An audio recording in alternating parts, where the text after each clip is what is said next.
Buenas tardes, mis queridos hermanos y amigos. Vamos a continuar estudiando hermenéutica bíblica. Hoy es viernes 12 de febrero y como todos los últimos viernes vamos a continuar estudiando este tema de la hermenéutica, cómo interpretar correctamente las Sagradas Escrituras. Ahí vamos a seguir perseverando en estas cosas. Porque, necesitamos profundizar, recibir la verdad de la palabra, llegar a la profundidad de las Escrituras para nuestra vida, pero hacerlo de la forma correcta. No podemos confiar en que lo que leo o a veces lo que escucho sea la verdad. Si estamos bien fundamentados sobre la palabra, no podremos ser removidos.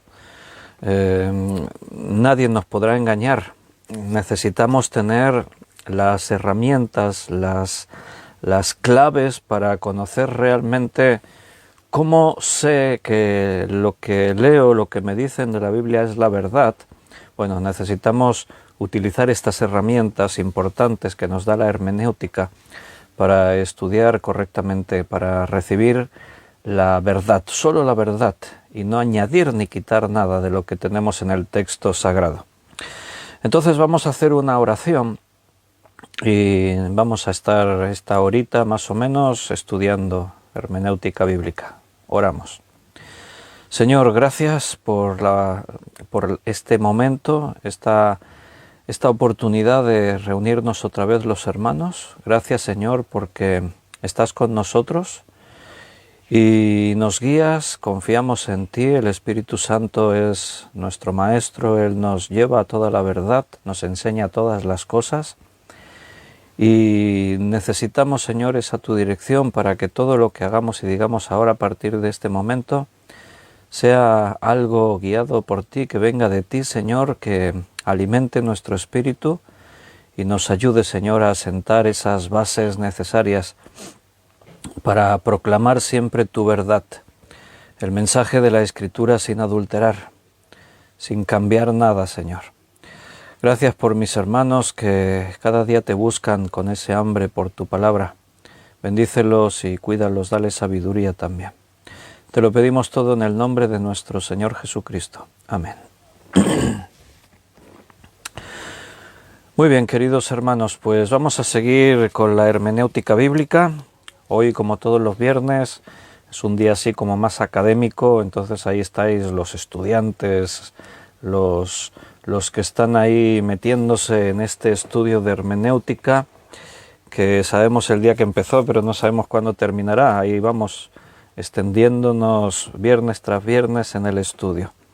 La semana pasada estábamos hablando acerca de organizar el texto. ¿Cómo organizar un texto? Habíamos estado viendo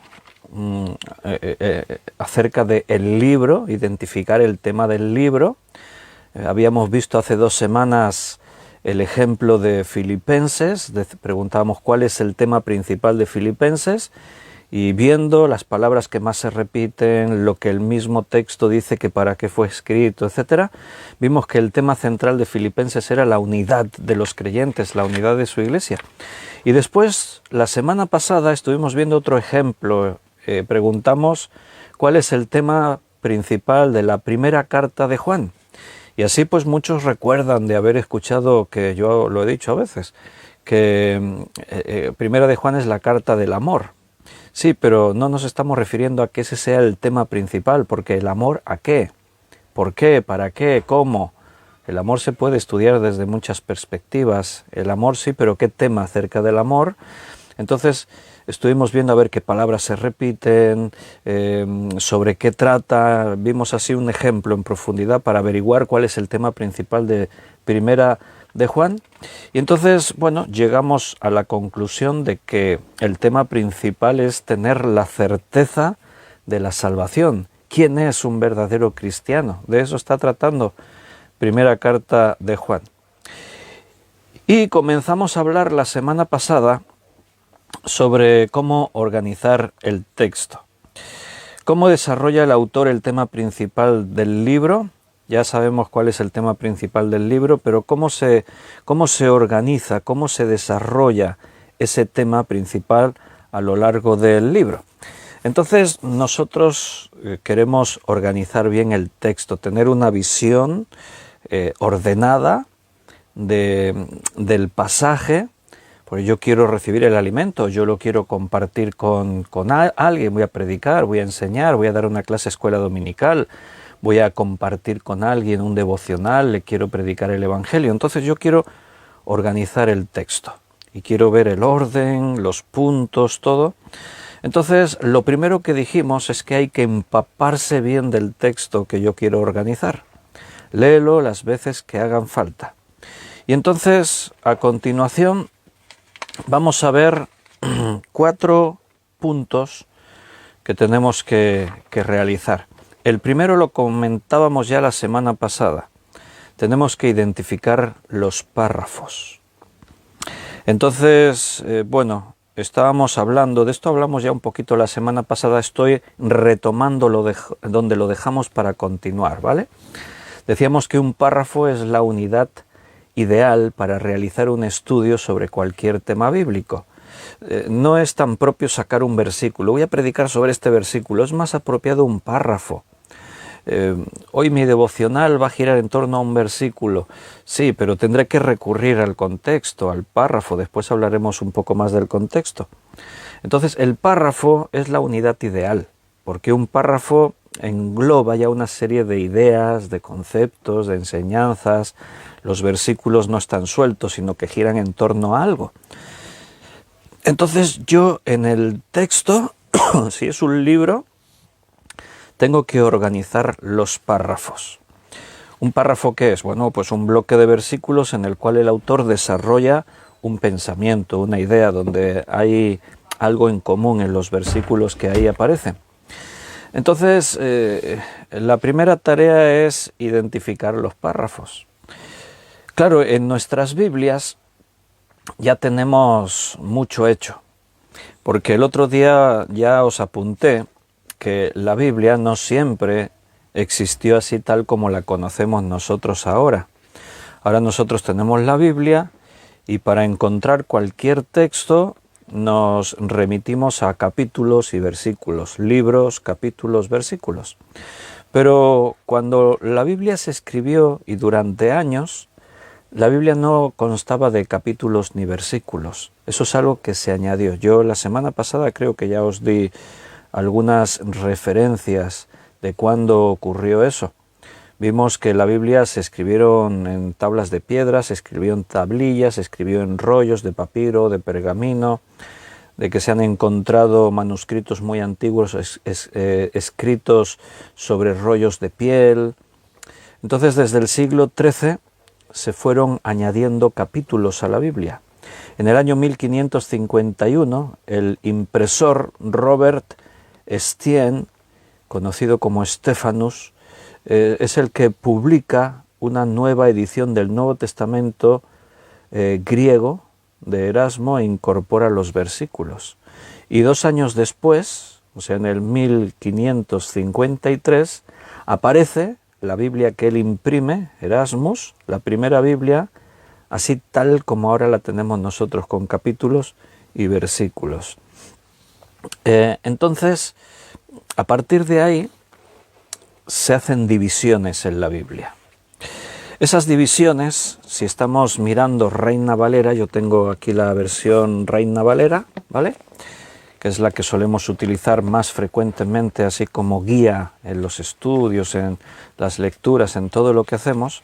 Si yo cojo Reina Valera y abro por Mateo capítulo 10, por ejemplo, bueno, pues veo que este capítulo está dividido en párrafos. La primera división que veo yo en mi Biblia es versículo 1 al 4 y se puso un título, Elección de los 12 apóstoles. ¿De acuerdo? ¿Me estás siguiendo en tu Biblia? Entonces veo que hay un siguiente párrafo, del versículo 5 hasta el 15, también pusieron un título, Misión de los 12 apóstoles. Otro párrafo, del versículo 16 al 25, Persecuciones venideras han titulado este párrafo. Otro párrafo del 26 al 33 y le han puesto de título ¿A quién se debe temer? Y aún hay dos párrafos más, uno del 34, versículo 34 al 39, Jesús causa de división, y otro párrafo del 40 al 42, que es el final ya, y le han puesto de título recompensas. Entonces, claro, yo me encuentro que digo, bueno, ¿para qué me voy a tomar las molestias de tratar de identificar párrafos y eso si ya la Biblia me lo da hecho, ya están ahí? Pero quiero recordarte una cosa. Si tú comparas diferentes versiones de Biblias, vas a darte cuenta que a veces, según qué versión, comprende unos párrafos u otros, ha hecho las divisiones de una manera u otra. Los párrafos, tal como están divididos aquí, con esos títulos que aparecen en negrita, recuerda que eso no está en el original, no es inspiración del Espíritu Santo, no está en el canon bíblico. Probablemente están bien esas divisiones. Seguramente esto ya me ayuda mucho, pero nunca demos por sentado cualquier cosa que se haya añadido que no está en el original, sino que yo tengo que tener el criterio para saber identificar, porque puede ser que algún corte de estos que tenemos en nuestra Biblia altere un tema principal o me lleve a algún pasaje ahí que han hecho un corte aquí, pero es un corte, no es natural y eso me podría confundir. Entonces yo tengo que tener en cuenta lo que estamos diciendo, identificar bien los párrafos para no dejarme llevar por lo fácil. Aquí ya han hecho esta división. Bueno, las divisiones que hicieron podrían estar sujetas a un propósito específico del que hizo la división del párrafo. Pero, ya te digo, hay divisiones en la Biblia que no son naturales. Cortan un tema o lo añaden y entonces pues eso nos causaría confusión. Por ejemplo, lo vamos a ver en la Biblia con algunos ejemplos, porque hay algo que se llama palabras de transición.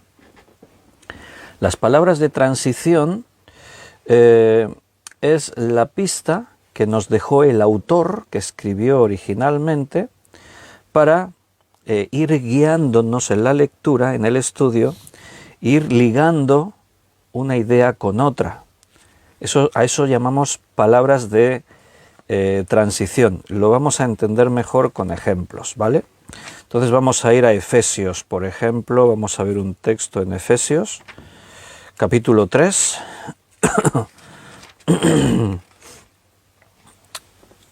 Efesios 3.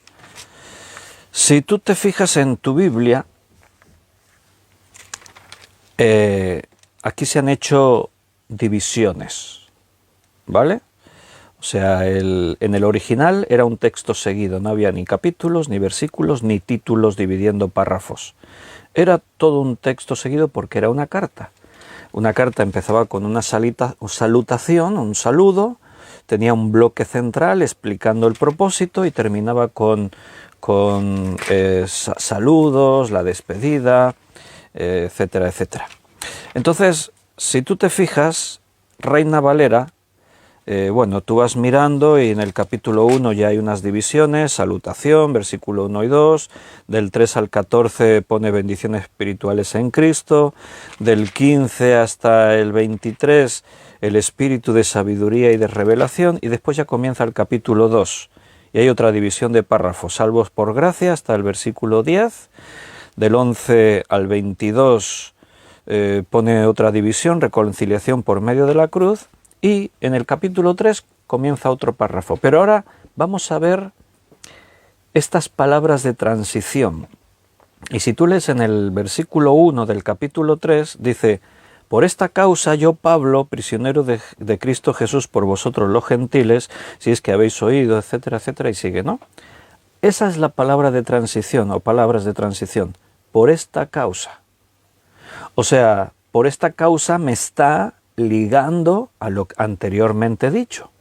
Si yo no conozco qué ha dicho anteriormente, no entiendo el por qué me dice esto ahora, porque me está dando la razón. Por esta causa, por lo que os he explicado, por lo que hemos hablado, es que... Y me sigue explicando y ahora yo entiendo.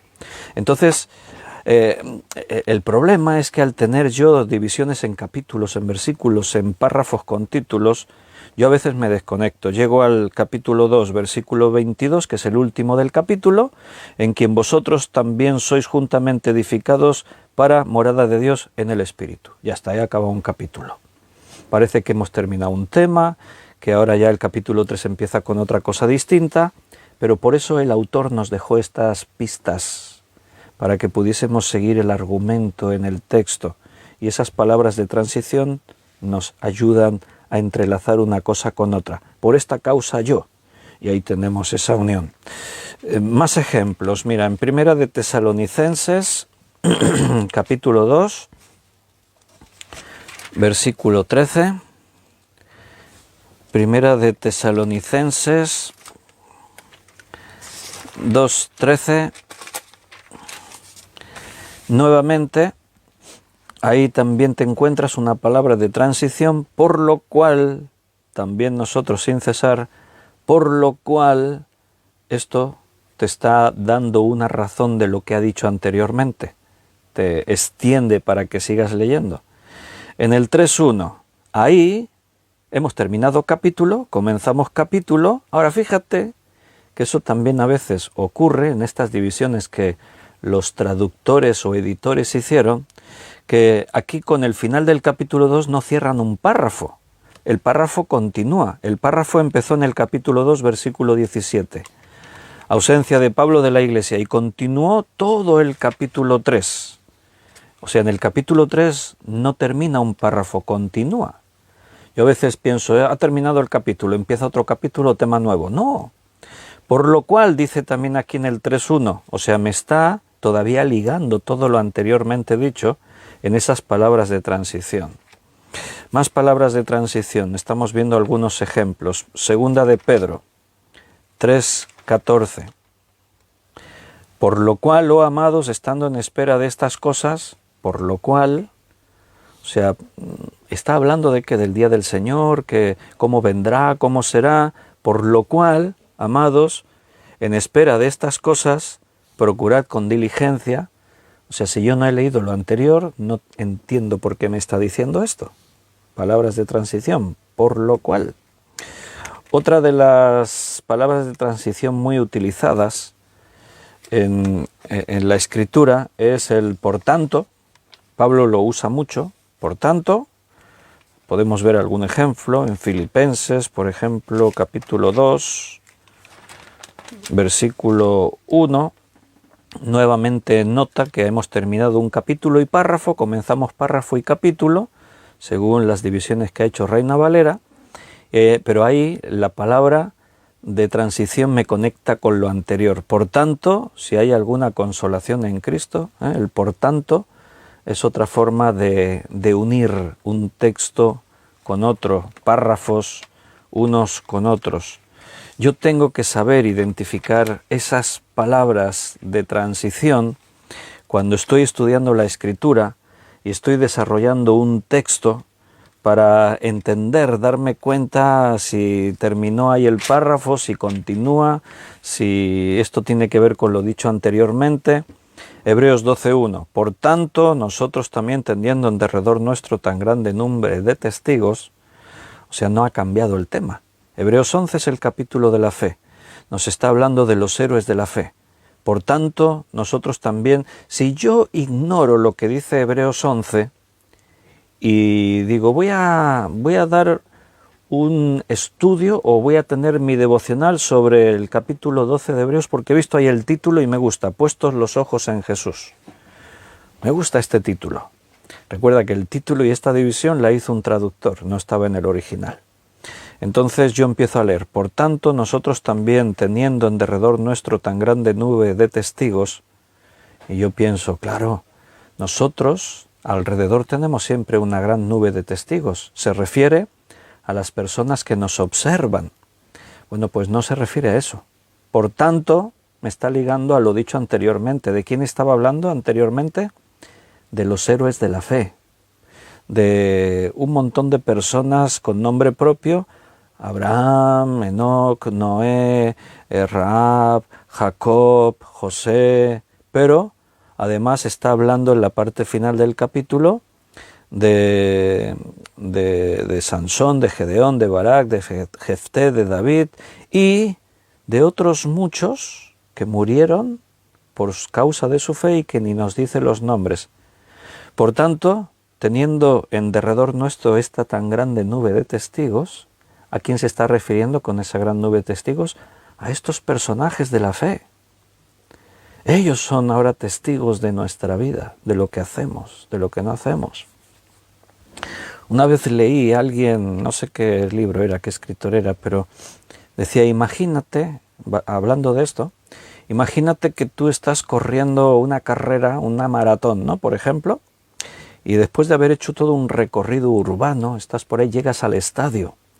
Y cuando llegas al estadio son los metros finales. O sea, ya vas a entrar a la meta. Estás disputándote el primer puesto. Pero cuando entras al estadio, resulta que las gradas están llenas de una multitud de testigos, de espectadores, pero en esa grada, en ese estadio, todos los que hay ahí sentados son atletas que corrieron esas mismas carreras antes que tú. Muchos de ellos pasaron a la historia con sus nombres. Y llevado esto a la experiencia espiritual, o sea, imagínate que esa carrera que tú estás corriendo, esa maratón, es tu vida cristiana. Y cuando entras al estadio y estás corriendo ya tus últimos metros, resulta que miras a las gradas y ¿quiénes hay ahí sentados en las gradas? Ahí está Noé, Abraham, Set, Abel, Barak, Sansón, Jefté, David, Samuel y todos los profetas. Y ves por allí ahí están todos observándote. A eso se refiere. ¿Y cómo entiendo eso? Porque la palabra de transición me liga al texto anterior. Por tanto, nosotros también, teniendo esta tan grande nube de testigos, el por tanto nos enseña también esto. Primera de Pedro 1:13. Primera de Pedro 1:13. Por tanto, ceñid los lomos de vuestro entendimiento, sed sobrios. O sea, hemos empezado párrafo. Terminó un párrafo del versículo 3 al 12 y ahora comenzamos párrafo nuevo. Al anterior párrafo lo titularon Una esperanza viva, a este párrafo lo han titulado Llamamiento a una vida santa. Pero estamos en un contexto, recuerda. Por tanto, versículo 13 me está ligando a lo anteriormente dicho. Por lo que él dijo, ahora yo tengo que ceñir los lomos de mi entendimiento, tengo que ser sobrio, tengo que esperar por completo en la gracia que se os traerá, etcétera, etcétera. Entonces, esta palabra me ayuda. Otra de las palabras de transición que se usan es por esto, en segunda de Pedro, capítulo 1, versículo 2, dice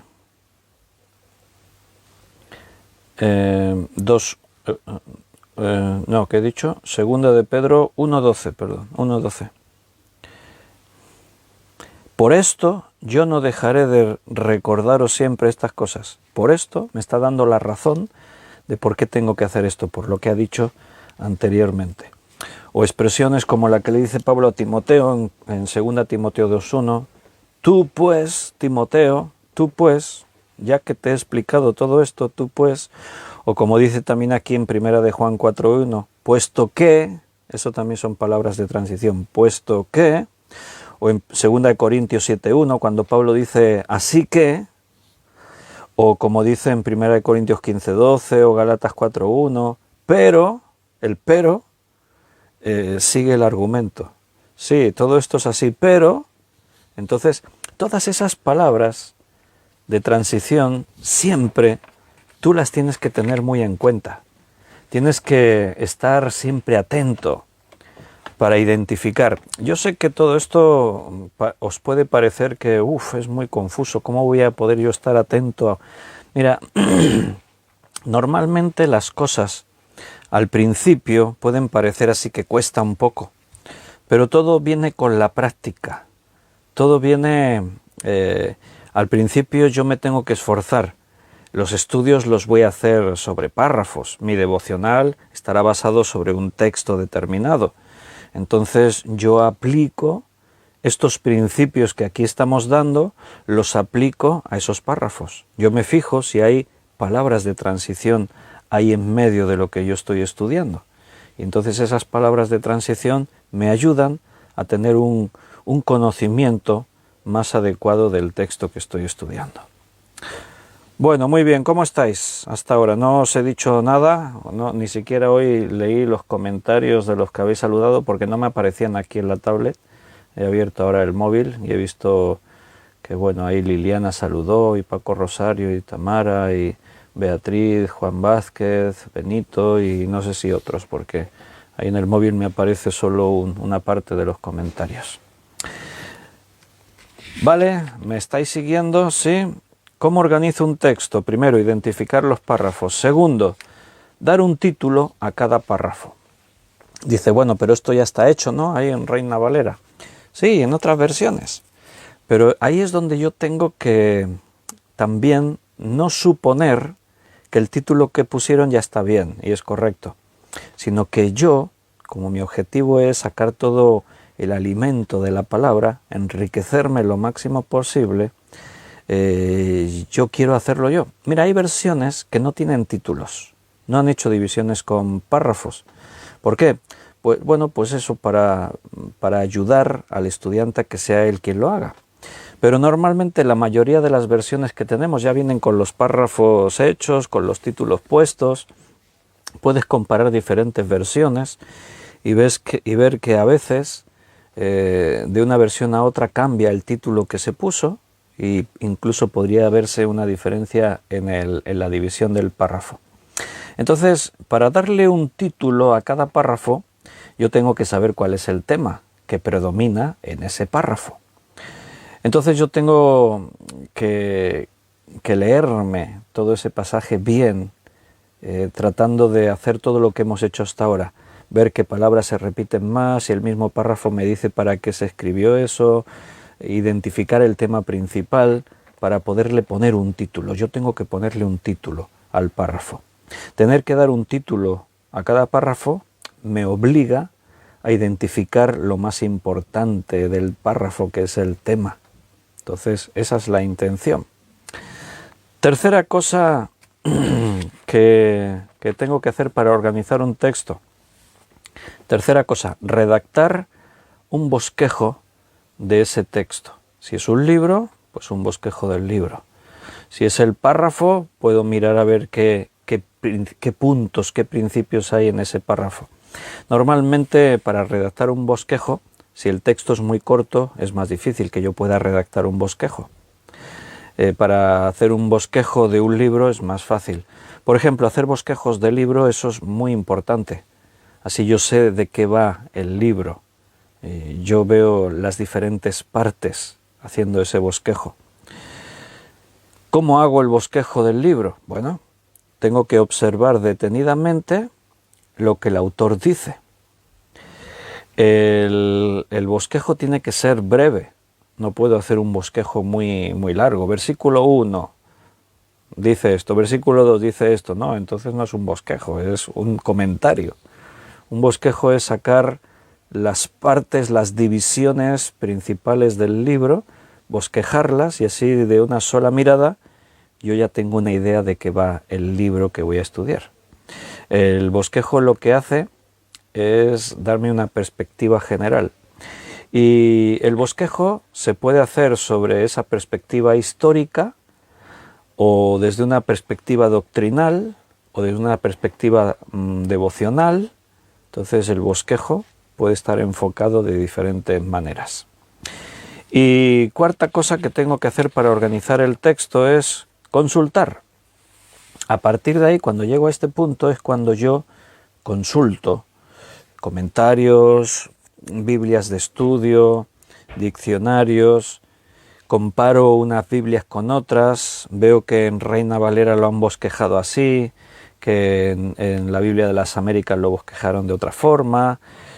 Cada uno pues me puede dar una visión distinta de cómo se hizo el bosquejo y me puede ayudar a sacar mi propio bosquejo, mi propia forma de haber hecho ese trabajo que me ayuda a profundizar en las Escrituras, en sacar en las Escrituras pues toda la enseñanza que yo quiero tener, que yo quiero ver.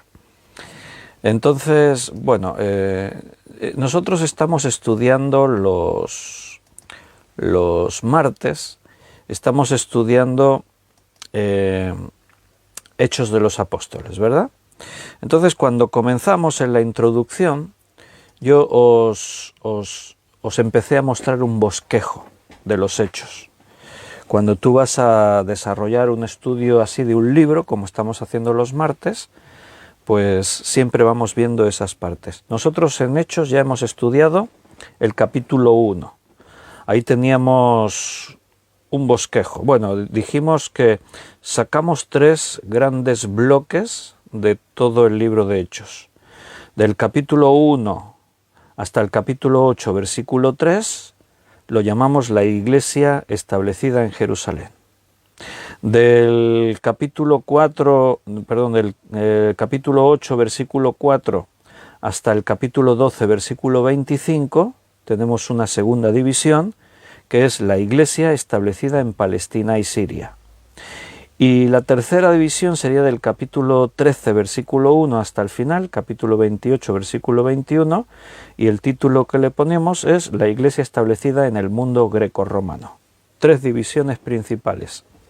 Es una forma de hacer el bosquejo del libro de Hechos. Después hay otras subdivisiones. Si tú consultas algunos comentarios o Biblias de estudio, de pronto verás que han hecho otras divisiones. No están hechas de esta forma. Por ejemplo, con el Seminario Bíblico de Fe, cuando estudiamos, ahora estamos estudiando Pentateuco, los 5 primeros libros de la Biblia. Y en el material del seminario es un cuaderno, entonces el alumno tiene ahí todo el estudio bosquejado, todo desarrollado. Y entonces normalmente si empezamos Génesis, pues ahí en el estudio, en el material, te pone las divisiones. Capítulo 1 al 11, historia antigua. Capítulo 12 hasta vida de Abraham, capítulo, y así te lo va bosquejando. Pero a veces yo le digo al alumno, yo os voy a dejar otro bosquejo. Ahí tenéis el material bíblico de fe del seminario os ha dado, os voy a dejar otro bosquejo. ¿Qué quiere decir eso? ¿Que no estoy de acuerdo con el que hicieron en el seminario? Sí, es que se puede bosquejar de otra forma, según, como antes decíamos, la perspectiva que tomas. Si es una perspectiva histórica, doctrinal, devocional, se tiene en cuenta algo, una cosa u otra, se pueden hacer unos bosquejos u otros. Por ejemplo, en Hechos de los Apóstoles, otra vez hablando de lo que hacemos los martes, nosotros hemos dicho 3 divisiones principales, pero no tiene por qué eso estar cerrado así, se pueden hacer otras divisiones. Y en cada una de esas 3 divisiones principales después hay otras divisiones dentro de estas. Por ejemplo, si la primera división dijimos que va del capítulo 1 hasta el capítulo 8, versículo 3, nosotros ya hemos estudiado diferentes divisiones. Hemos estudiado el Señor resucitado, versículo 1 al 11 del capítulo 1. Hemos estudiado también otra división, el Señor escogiendo, versículo 12 al 26. En el capítulo 2, ahí estábamos estudiando el otro día, tenemos otra división, la venida del Espíritu Santo, versículo 1 al 13. En el mismo capítulo 2, del 14 al 36, lo veremos el próximo día, tenemos la primera predicación de Pedro. Del capítulo 2, versículo 37 al 47, leeríamos la consecuencia de esa primera predicación y del nacimiento de la iglesia. El capítulo 3, versículo 1 al 26, la curación de un cojo que estaba en la puerta del templo. Y así vamos sacando esas divisiones de párrafos, de temas que nos ayudan con el estudio bíblico. Todo esto es lo que tiene que ver con la organización de un texto. El estudiante bíblico tiene que ser organizado.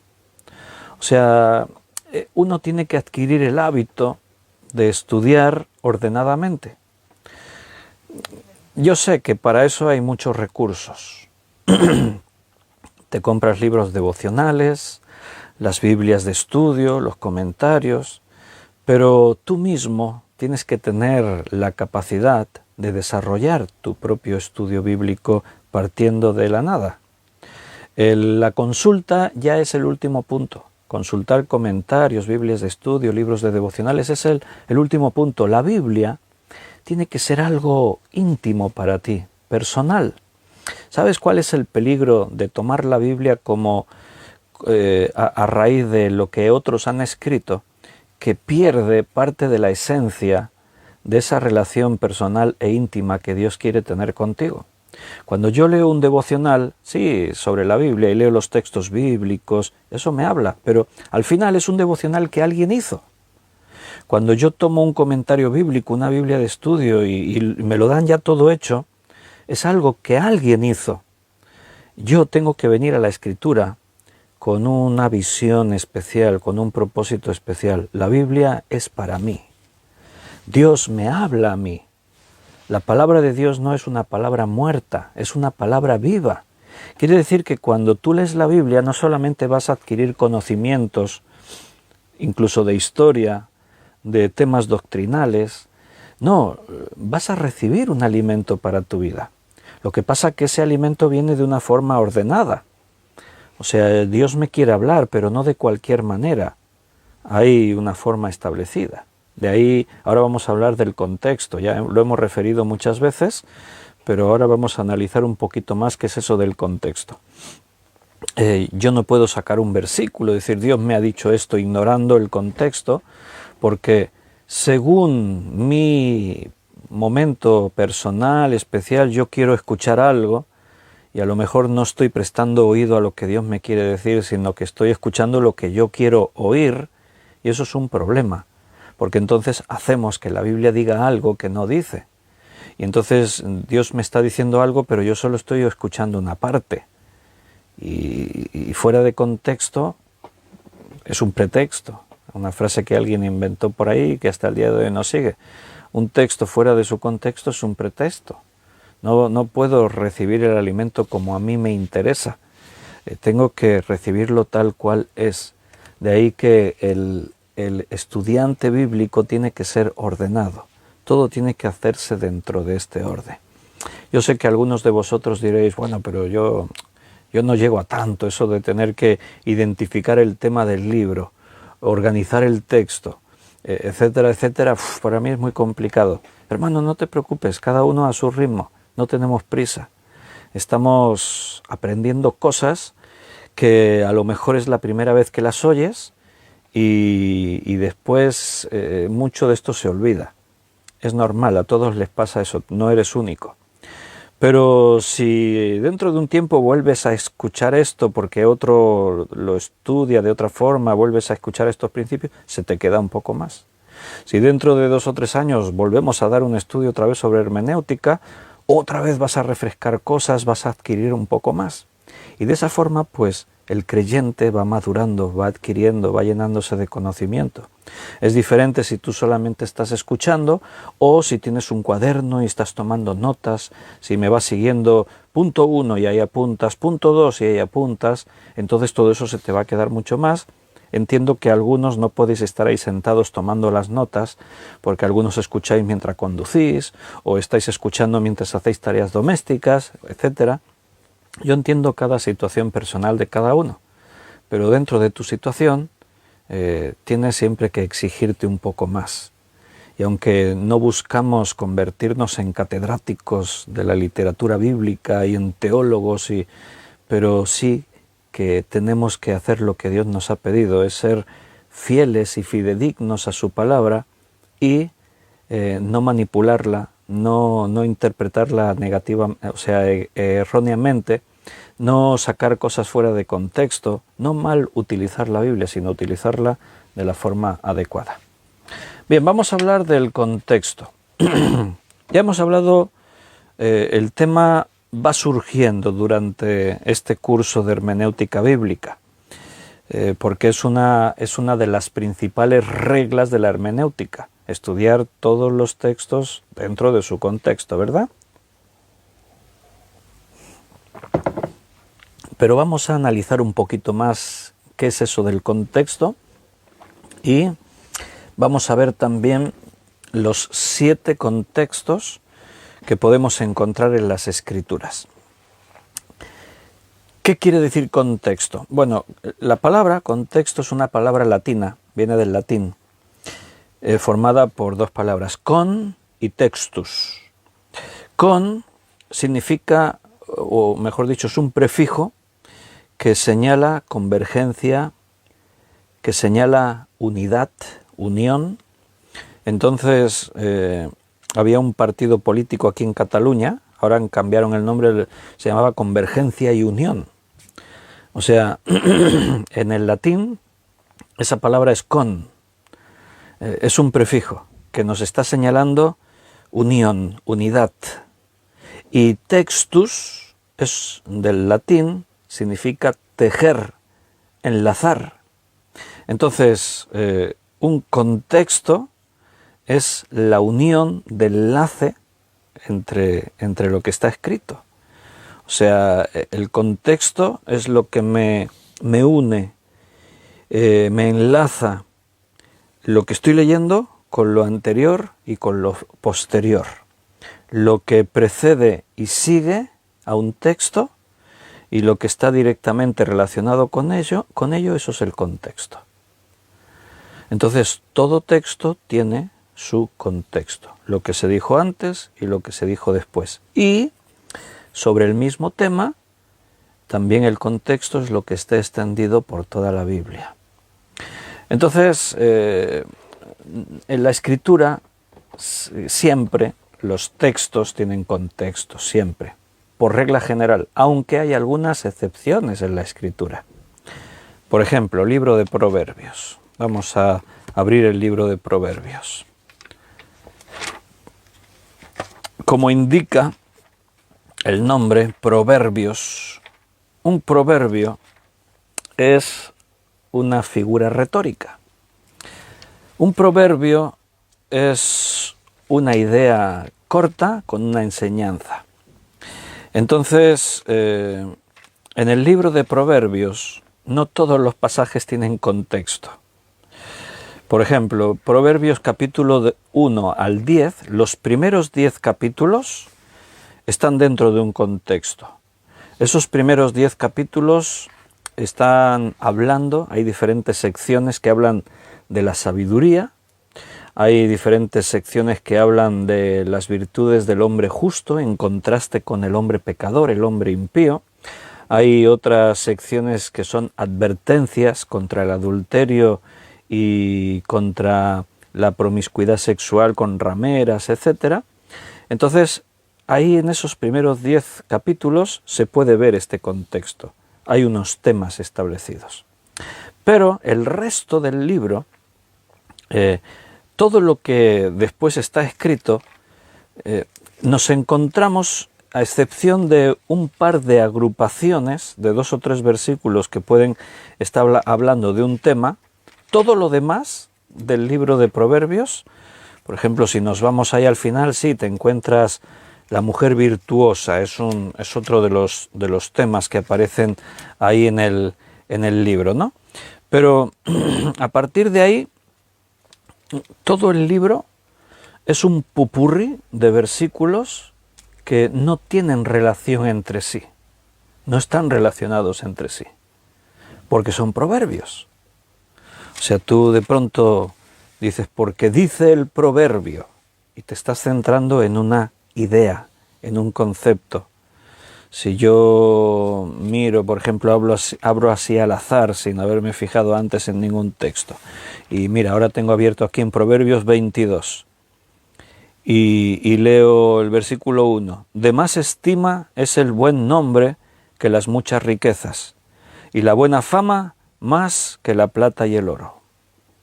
Eso es un proverbio. El proverbio en sí mismo tiene una enseñanza, y no tiene por qué estar ligado al proverbio anterior o al proverbio que continúa. En principio no tiene por qué tener un contexto, porque si leo el versículo 2, el rico y el pobre se encuentran, a ambos los hizo Jehová.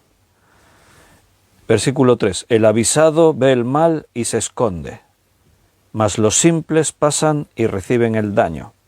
Aunque tú veas que a lo mejor en el argumento se sigue hablando de las riquezas, podría tener un vínculo de unión, pero las enseñanzas no tienen que ver, a lo mejor. Por ejemplo, en el versículo 1 se decía que de más estima es el buen nombre que las muchas riquezas, o sea, es mejor tener un buen testimonio que ser rico.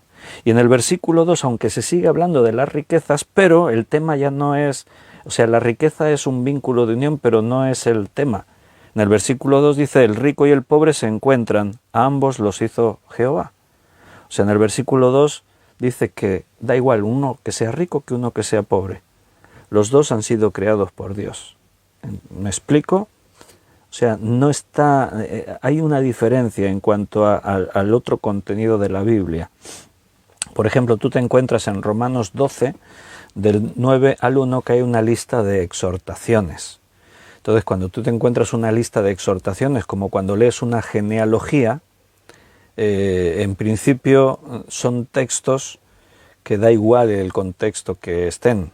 O sea, ahí me aparece una lista, o me aparece una genealogía, y fulanito engendró a fulanito, y fulanito engendró a fulanito. Entonces, yo estoy leyendo una lista, no estoy teniendo en cuenta, sí, pero ¿qué enseñó en el contexto? ¿Cuál era el tema? Da igual el tema. Ahí me está simplemente dando unos datos. ¿Entiendes?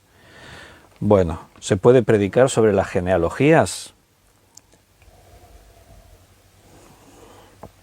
Bueno, pues también están inspiradas por Dios. Toda escritura es inspirada por Dios y útil para enseñar, para corregir. Algo de enseñanza hay. En las genealogías también, ¿verdad? Vamos a ver 7 contextos, no nos dará tiempo a verlos todos, los 7, pero vamos a empezar a ver 7 contextos en las Escrituras que tenemos que tener en cuenta siempre cuando vamos a estudiar cualquier texto, cualquier tema, ¿vale? El primer contexto es toda la Biblia misma. Recuerda, los que tomáis nota, estamos viendo 7 contextos en la Escritura. Primero, toda la Biblia. La Biblia en sí misma está dentro de un contexto. Dicho de otra forma, en la Biblia hay un tema central. Si yo os preguntase cuál es el tema central de las Escrituras de la Biblia, ¿cuál sería el tema central de las Escrituras de la Biblia? Bueno, a lo mejor unos lo dicen una palabra, otros lo dicen con otra palabra, pero el tema central de las Escrituras es la salvación del hombre a través de Jesucristo, de su sacrificio en la cruz. Por eso en el Antiguo Testamento dices, pero eso en el Antiguo Testamento ¿qué tenía que ver? Bueno, pues ahora se nos ha dicho que todo aquello era sombra de lo que había de venir, que en Cristo todo tuvo cumplimiento. Jesús decía, escudriñad las Escrituras, ellas dan testimonio de mí. Entonces la Biblia tiene un tema central, todo gira alrededor de algo. Hay diferentes doctrinas a lo largo de la Biblia, pero esas doctrinas están entrelazadas unas con otras. No dice en un sitio que el problema del hombre es el pecado y en otro sitio dice que el problema del hombre es, yo qué sé, que le pasó no sé qué. No. En Génesis el problema del hombre es el pecado, en Éxodo el problema del hombre es el pecado, en Levítico el problema del hombre es el pecado y así a través de los 66 libros. Entonces la Biblia es su primer contexto. Todo lo que yo lea en la Biblia tiene que estar en armonía con todo lo demás que se escribió en la Biblia. Si yo leo algo aquí que parece que contradice lo que dice en otra parte de la Escritura, tiene que haber una explicación, porque la Biblia se mueve a lo largo de esa armonía perfecta. Cuando afirmamos y decimos que la Biblia no se contradice, esa es una verdad, porque si se contradijese, la Biblia dejaría de tener la autoridad que tiene. Si en un sitio dijese que Dios es uno y en otro sitio dijese que hay 5 dioses, entonces ¿con qué me quedo? ¿Con qué parte me quedo? Pero la Biblia dice en Génesis 1 que es un solo Dios y aparece allí hagamos al hombre, hagamos, pero entonces ¿había más de un Dios? Y entonces yo voy estudiando y me voy dando cuenta de que es un solo Dios, solo que se manifiesta en 3 personas, Padre, Hijo y Espíritu Santo. Y eso está en toda la Biblia. No dice una cosa en un sitio y en otra dice otra distinta. Por eso la Biblia es su primer contexto. Todo lo que yo estudie dentro de la Biblia tiene que estar en armonía sobre el contexto general de todas las Escrituras. Por ejemplo, un tema que a mí me interesa, ¿no? A muchos cristianos le interesa hoy en día ese tema, de hecho se ha hecho muy popular. Leía una estadística que más del 80% de los creyentes en los Estados Unidos siguen la teología de la prosperidad. Entonces yo quiero saber acerca de esto. Entonces yo digo, ¿qué dice la Biblia acerca de la prosperidad? ¿Dios quiere que yo sea rico y sea próspero? ¿Dice eso la Biblia? Bueno, pues sí, hay algunos textos que parece que dicen eso, así que yo busco los textos, los leo. Por ejemplo, me encuentro con un texto que está en Deuteronomio capítulo 8. Los que predican la teología de la prosperidad tienen unos cuantos textos, unos cuantos versículos que son los que siempre utilizan para afirmar su doctrina, su teología. Entonces uno de ellos sería este, Deuteronomio 8, 18. Sino acuérdate de Jehová tu Dios, porque Él te da el poder para hacer las riquezas, a fin de confirmar su pacto que juró a tus padres como en este día. Bueno, tú dices, bien, Dios me da el poder para hacer las riquezas. Bueno, ya para empezar, aún no hemos llegado a eso, estamos viendo el primer contexto sería toda la Biblia. Más adelante consideraremos otro contexto, es el texto inmediato, anterior y posterior a este, ¿no? Primero yo tendría que ver a qué se refiere este versículo. Y yo leería un poco más hacia atrás y un poco más hacia adelante. Pero entonces vería que aquí Deuteronomio habla de bendecirme económicamente, de tener prosperidad, porque si leo desde el versículo 11, cuídate de no olvidarte de Jehová tu Dios para cumplir sus mandamientos, sus decretos y sus estatutos que yo te ordeno hoy. Y no suceda que comas y te sacies y edifiques buenas casas en que habites y tus vacas y tus ovejas se aumenten y la plata y el oro se te multipliquen y todo lo que tuvieres se aumente, y se enorgullezca tu corazón y te olvides de Jehová tu Dios, que te sacó de la tierra de Egipto, de casas de servidumbre, que te hizo caminar por un desierto grande y espantoso lleno de serpientes, etcétera, etcétera, y digas en tu corazón, versículo 17, mi poder y mi fuerza de mi mano me han traído esta riqueza, sino acuérdate de Jehová tu Dios, porque Él te da el poder para hacer las riquezas. Vale, así a grandes rasgos veo que sí, está diciendo que Dios me quiere enriquecer, pero que yo le reconozca a Él como el que me bendice. Si yo me enriquezco y dejo a Dios a un lado, entonces mi riqueza es vana.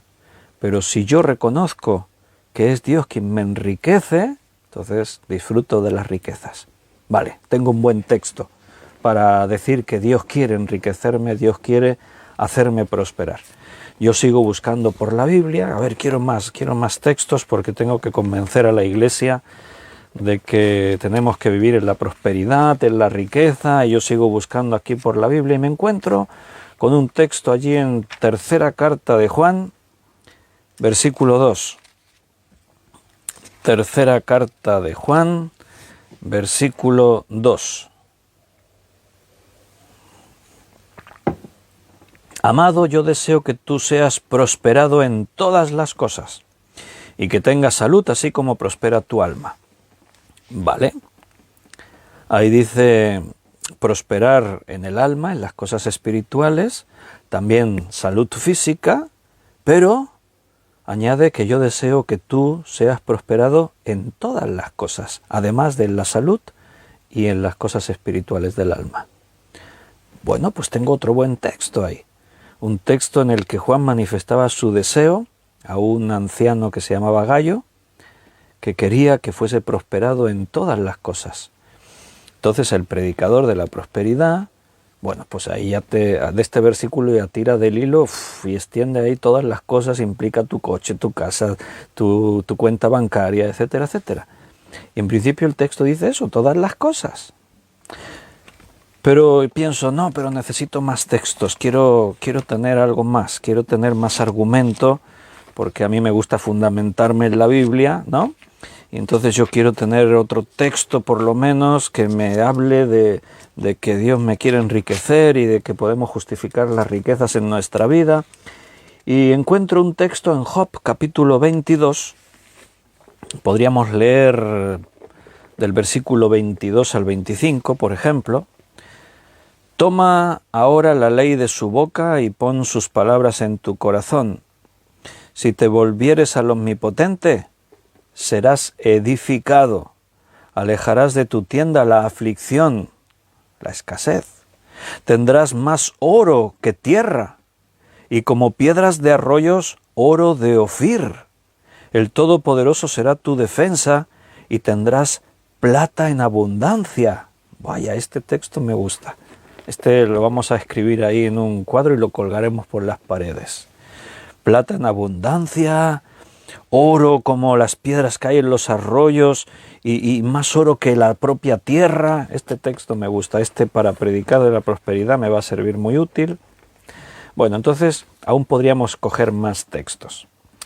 Esto es lo que hacen los que predican la teología de la prosperidad. Y cuidado, no taches esos textos de tu Biblia. Están ahí, están escritos. Solo que a veces se fuerza un poco según qué interpretaciones. Yo te ponía un ejemplo antes en 3 de Juan versículo 2. Que seas prosperado en todo. En todo, y yo ya tiro de ahí en todo, ¿no? Bueno, el problema viene cuando ignoro el contexto de la Biblia. Todos estos textos que hemos leído hablan de prosperidad, sí. Hablan de que el Señor nos bendice, sí. En los mismos textos quiero que ya te fijes que la prosperidad viene condicionada a estar a cuentas con Dios, a serle fiel, a guardar su palabra, ha aparecido ahí en diferentes lugares. Ya está condicionado, pero aún yo, para estudiar este tema, y ya tengo estos textos, tengo que considerar el contexto de toda la Biblia y preguntarme, ¿qué dice la Biblia sobre la riqueza? Ya lo estoy viendo, pero ¿qué dice sobre la pobreza? Yo quiero buscar el equilibrio, el contexto bíblico. ¿Qué dice la Biblia de tener poco? Porque ahora yo veo que puedo encontrar textos que me dicen de tener mucho, pero ¿y de tener poco puedo encontrar algo? Entonces yo busco y me voy encontrando con textos. Por ejemplo, hay uno allí en Filipenses, capítulo 4, versículo 11, 12 y 13, que dice, no lo digo porque tenga escasez, pues he aprendido a contentarme cualquiera que sea mi situación. Sé vivir humildemente y sé tener abundancia en todo y por todo. Estoy enseñado, así para estar saciado como para tener hambre, así para tener abundancia como para tener necesidad. Todo lo puedo en Cristo que me da su fuerza, que me fortalece. Bueno, entonces yo, si no me quedo solo con lo que me interesa ver, a mí me interesa ver ahí que Dios quiere hacerme rico, que voy a tener más oro que el polvo de la tierra y plata en abundancia y que Dios me va a prosperar en todo lo que haga, etcétera. Pero no me puedo quedar solo con eso, porque eso está en un contexto, en el contexto de toda la Biblia. Yo tengo que ver qué dice la Biblia más acerca de este tema. Y de pronto me encuentro con textos como este, en el que se me está enseñando a que al final tengo que estar contento, tanto si tengo prosperidad, pero también contento si vivo en pobreza. Eso es lo que la Biblia me enseña. Puede variar mi estado. O sea, aquí veo que a veces Dios me puede prosperar, pero a veces Dios me puede dejar pasar escasez, necesidad. Y yo, como sé que estoy en sus manos, tengo que estar contento, tanto si tengo abundancia como si tengo escasez. Tengo que aprender a ser humilde, dice ahí. Pero yo sigo buscando textos y una vez escuché en una predicación que Jesús era una persona rica, porque dice en esa predicación, es verdad, que lo escuché eso una vez, no me lo estoy inventando, que de hecho estos que predican la prosperidad utilizan de estos textos mucho, como que Jesús no iba de pobre, Jesús tenía dinero, era rico, porque los soldados que le crucificaron, que estaban al pie de la cruz, que eran soldados con su salario, no eran pobres, eran personas que tenían un buen salario, se podían comprar lo que quisieran, pero con todo y con eso echaron suertes sobre la túnica de Jesús, la capa de Jesús, la túnica de Jesús, porque era de muy buena calidad, era de las más caras que había, y te cuentan ahí una historia y tú dices, vale, si eres un neófito de la Escritura te lo crees. Pero entonces yo voy buscando, ¿y qué dice la Biblia? En algún sitio que Jesús fuese rico. Y tú vas buscando por ahí, bueno, y de pronto descubres pues que Jesús vivía en una familia humilde, que tenía su residencia en un pueblecito que se llamaba Nazaret. Eran trabajadores. El padre de Jesús en la tierra, José, era carpintero. Y por lo que dice la Biblia, cuando Jesús fue allí en Nazaret, la gente le reconoció. ¿No es este el hijo de José, el carpintero? O sea, Jesús también parece que trabajó el oficio de carpintero ayudando a su padre, y vemos pues que, pero ¿qué dice la Biblia? Y tú buscando pues encontrarás un texto como el de Mateo 8:20, que dice, Jesús dijo, las zorras tienen guaridas y las aves del cielo nidos, mas el Hijo del Hombre no tiene dónde recostar su cabeza. O sea, Jesús no tenía un palacio. Jesús estuvo más de 3 años haciendo un ministerio público de predicación y durmió y vivió no alojándose en los mejores hoteles de 5 estrellas, sino a donde le ofrecían un lugar para dormir. Muchas noches las durmieron a la intemperie, al raso, al aire libre, porque no tenía ni dónde recostar su cabeza. Entonces tú buscando y buscando encuentras también cosas de las que Jesús dijo acerca de las riquezas. Te encontrarás con lo que él le dijo al joven rico, que lo estábamos estudiando ayer en la parábola. Salió, una cosa te falta, le dijo Jesús, vende todo lo que tienes, dáselo a los pobres y ven y sígueme, o sea, despójate de tu riqueza para seguirme. Vaya, eso es lo que Jesús dijo. O en Marcos capítulo 10, versículo 23, entonces mirando alrededor, dijo Jesús, cuán difícilmente entrarán en el reino de Dios los que tienen riquezas. Jesús no predicaba así, tenéis que haceros ricos, tenéis que buscar las riquezas, no, decía, cuidado, porque tener riquezas puede ser una causa de tropiezo, os puede complicar mucho la vida. Y aún en el Antiguo Testamento podrías encontrar textos como en el Salmo 62, versículo 10, Salmo 62, 10, no confiéis en la violencia, ni en la rapiña no os envanezcáis. Si se aumentan las riquezas, no pongáis el corazón en ellas. O sea, aún vas a encontrar mandamientos, consejos de cómo administrarte si es que eres bendecido y tienes riquezas. La Biblia habla ampliamente de las riquezas. De hecho, el tema del dinero en la Biblia es el tema más citado. Es uno de los principales temas en la Biblia por lo que representa. Pero la mayoría de la enseñanza de la riqueza no es diciendo Dios quiere hacerte rico, sino advirtiéndonos, cuidado con las riquezas, cuidado con el amor al dinero, cuidado porque no se puede servir a Dios, a 2 señores a la vez, o a Dios a las riquezas, no se puede, etcétera, etcétera. Entonces, eso sería una forma de ver un tema a la luz de su contexto total de la Biblia. 7 contextos en la Escritura. El primero, toda la Biblia. Cualquier tema bíblico tú lo tienes que someter al juicio, al examen, al estudio de qué dice la Biblia en general sobre este tema en todo su contenido. No solamente qué dice en este pasaje. En este pasaje dice que Dios me quiere prosperar, sí, pero qué dice en otros lugares, ¿entiendes? Eso sería el primer contexto y nos vamos a quedar ahí por hoy. Nos faltarían 6 más contextos en las Escrituras que veremos el próximo día que estudiemos hermenéutica bíblica. Pero hoy ya nos tenemos que despedir aquí. Así que, queridos hermanos, hemos estado 1 horita y casi 10 minutos juntos. A mí se me ha pasado muy rápido, deseo que a vosotros también.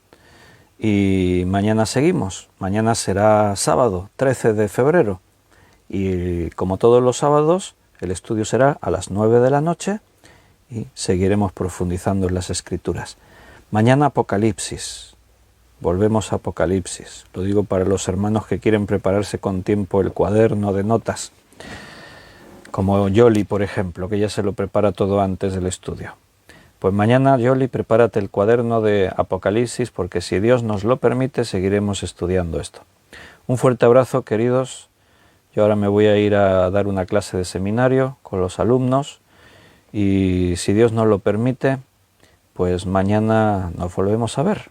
Estaré esperando impaciente para volveros a encontrar y que podamos disfrutar de este tiempo. Un abrazo muy fuerte. Que Dios os bendiga. Hasta mañana, si Dios quiere.